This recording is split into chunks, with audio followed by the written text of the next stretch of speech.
भिन्न का भिन्न से गुणन सीखेंगे। भिन्नों को गुणा करने की प्रक्रिया को मैंने 3 स्टेप्स में बाँटा है। पहले स्टेप में हम अंश और हर को एक ही संख्या से भाग करते हैं।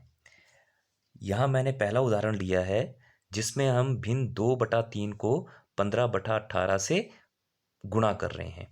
तो उस पहले स्टेप के अकॉर्डिंग हम ये चेक करेंगे कि क्या यहाँ अंश और हर एक ही संख्या से भाग होते हैं। यदि होते हैं तो उन्हें भाग करना है।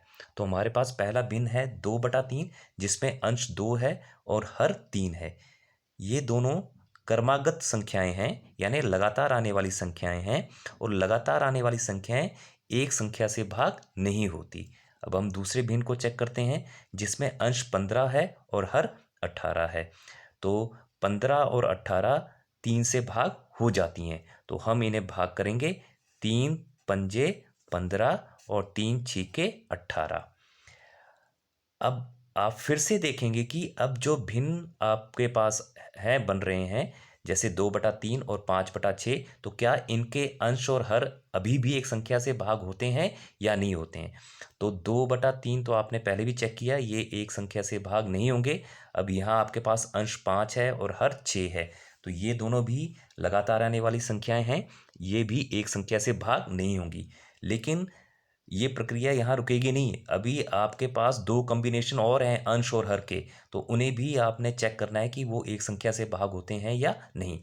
तो अगर मैं यहाँ पे अंश 5 ले रहा हूँ और हर 3 लेता हूँ, तो आप देखें कि 5 और 3 ये एक संख्या से भाग नहीं होंगे। अब आप इस कॉम्बिनेशन पे आइए जहाँ अंश 2 है और हर 6 है, तो 2 और 6 2 से भाग हो जाती हैं, तो इन्हें हम भाग करेंगे। 2 एकम 2 और 2 तिये 6।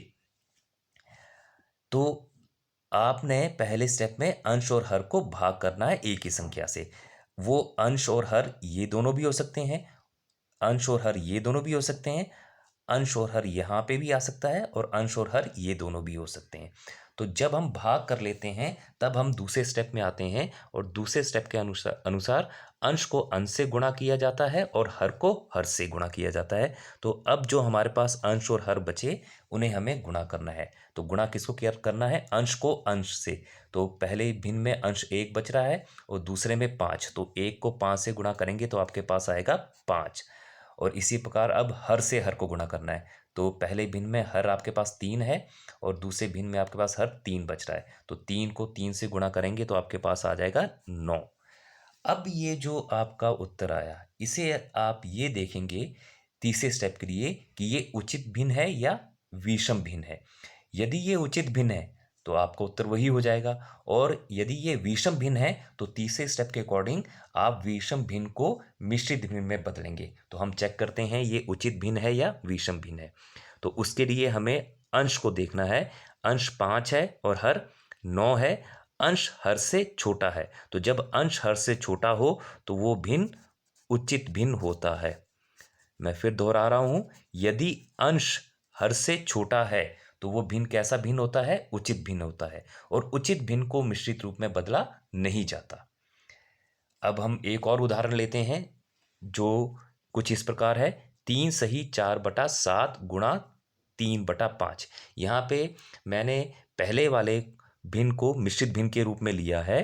तो जब भी आपके पास मिश्रित भिन्न आता है तो आपका पहला काम ये होता है कि आप उस मिश्रित भिन्न को विषम भिन्न में बदलते हैं। तो मिश्रित भिन्न को विषम भिन्न में बदलने का तरीका क्या है कि आप हर को पूर्ण भाग से गुणा करते हैं और जो गुणा करके आता है उसको अंश के साथ जोड़ देते हैं। तो हम 7 को पहले 3 से गुणा करेंगे, तो 7 तिये 21, और 21 जो आया उसको अंश से जोड़ना है, यानी 21 किससे जुड़ेगा, 4 से। तो 21 को 4 से जोड़ेंगे तो आपके पास आ जाएगा 25। तो ये बन जाएगा आपके पास 25/7, और गुणा किससे करना है इसको, हमें 3/5 से। तो फिर अब हम पहले स्टेप में आएंगे जो हमें क्या बताता है कि अंश और हर को एक ही संख्या से भाग करना है। तो आप यहाँ पे चेक करिए, 25 अंश है और हर 7 है, ये दोनों एक संख्या से भाग नहीं होते हैं। यहाँ पे आइए, अंश 3 है, हर 5 है, ये भी एक संख्या से भाग नहीं होते हैं। तो अब हम इस तरह चेक करेंगे, अंश 3 और हर 7 ये दोनों भी एक संख्या से भाग नहीं होते हैं। अब इस तरह से चेक करिए, अंश 25 और हर 5, ये दोनों 5 से भाग होते हैं, तो इन्हें भाग करेंगे हम। 5 एकम 5 और 5 पंजे 25। अब आप देखेंगे कोई अंश और हर एक संख्या से भाग नहीं होगा। तो अब हम दूसरे स्टेप में आएंगे, जो बोलता है अंश को अंश से गुणा करना है और हर को हर से गुणा करना है। तो यहाँ अंश 5 और 3 बच रहा है, तो 5 को 3 से गुणा करेंगे तो आपके पास आ जाएगा 15। और हर 7 और 1 है, तो 7 को 1 से गुणा करेंगे तो आपके पास आ जाएगा 7।